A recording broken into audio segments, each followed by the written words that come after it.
Qu'est-ce que vous dites? Lorsque Kate n'est pas au courant de son projet d'évasion, nous avons toutes les raisons de croire que son mari va venir vous retrouver. Nous pensons qu'il a une arme. Et les hormones en folie. Surprise, bébé. En fait, Carlos ne s'est pas évadé. Grâce à sa bonne conduite en prison, un groupe de l'église a aidé à obtenir sa libération conditionnelle. Gabby croit que c'est l'occasion de relancer leur couple. Sauf qu'une fois la passion retombée, elle sent tout de suite que quelque chose cloche. Carlos a changé.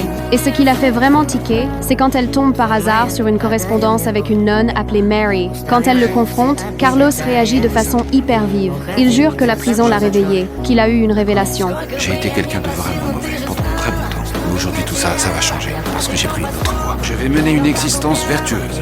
Mais qu'est-ce qu'ils t'ont fait dans cette prison? Le lendemain matin, Carlos enfile un costume. Il veut aller à l'église pour la messe. Et là, Gabby hallucine. La personne venue le chercher, c'est une nonne. Ultra canon, super sexy. Elle le chope direct et le confronte. C'est une religieuse sexy. Tu vas pas me dire que t'es jalouse? Ose me dire que ta conversion aussi miraculeuse que soudaine n'a bien sûr rien à voir avec le fait que la femme qui t'attend sur le trottoir est un canon. Carlos nie tout, mais Gabby sent le danger. Pour comprendre ce qui se passe, elle décide d'attaquer de front. Elle invite la nonne sexy à déjeuner à la maison. À table, Gabby va droit au but. Elle balance une pique en mode « Vous avez toujours des attentions spéciales pour des criminels comme Carlos ?» La nonne reste impeccable. Elle dit que son travail, c'est la charité. L'argent ne fait pas le bonheur. Et toi, tu es hypocrite. Avec l'argent que tu claques en voiture, tu pourrais acheter une petite cabane entorchée à chaque paysan équatorien. C'est vrai, tu as raison.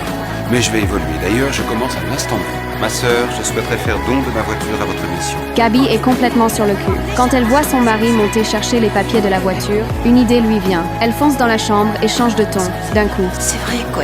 Tu essaies de donner un autre sens à ta vie et tout. Et moi, en bonne égoïste, je fais une crise de jalousie. Je vais devenir meilleure, moi aussi, je te jure. Tu n'es pas mauvaise. C'est vrai.